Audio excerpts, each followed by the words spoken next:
ஈரோடு கிழக்கில் காங்கிரஸ் வேட்பாளர் கோபிநாத் பழனியப்பன் தீவிர பிரச்சாரம் தொடக்கம்.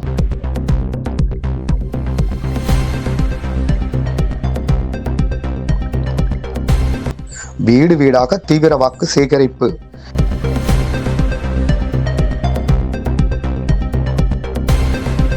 ஈரோடு கிழக்கு சட்டமன்ற தொகுதியில் நடைபெற உள்ள தேர்தலை முன்னிட்டு திமுக கூட்டணியில் காங்கிரஸ் சார்பில் போட்டியிடும் வேட்பாளர் கோபிநாத் பழனியப்பன் இன்று தனது தேர்தல் பிரச்சாரத்தை உற்சாகமாக தொடங்கினார். இந்த பிரச்சாரத்தின் தொடக்க நிகழ்ச்சி ஈரோடு பெரியார் நகர் பகுதியில் நடைபெற்றது.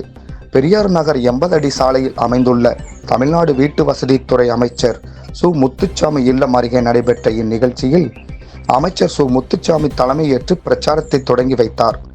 இதனைத் தொடர்ந்து வேட்பாளர் கோபிநாத் பழனியப்பன் பொதுமக்கள் வசிக்கும் குடியிருப்பு பகுதிகளுக்கு நேரடியாக சென்று வீடு வீடாக வாக்காளர்களை சந்தித்து ஆதரவு திரட்டினார்.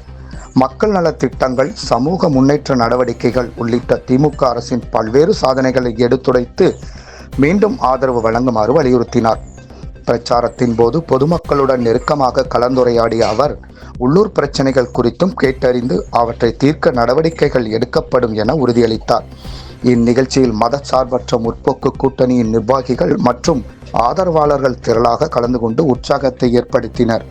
அவர்கள் திமுக அரசின் சாதனைகள் மற்றும் தேர்தல் வாக்குறுதிகள் குறித்து விளக்கும் துண்டு பிரச்சுரங்களை பொதுமக்களிடம் வழங்கி தீவிர வாக்கு சேகரிப்பில் ஈடுபட்டனர். ஈரோடு கிழக்கு தொகுதியில் தேர்தல் சூழல் நாளுக்கு நாள் சூடுபிடித்து வரும் நிலையில் வேட்பாளர் கோபிநாத் பழனியப்பன் தொடங்கியுள்ள இந்த தீவிர பிரச்சாரம் அரசியல் வட்டாரங்களின் கவனத்தை ஈர்த்துள்ளது.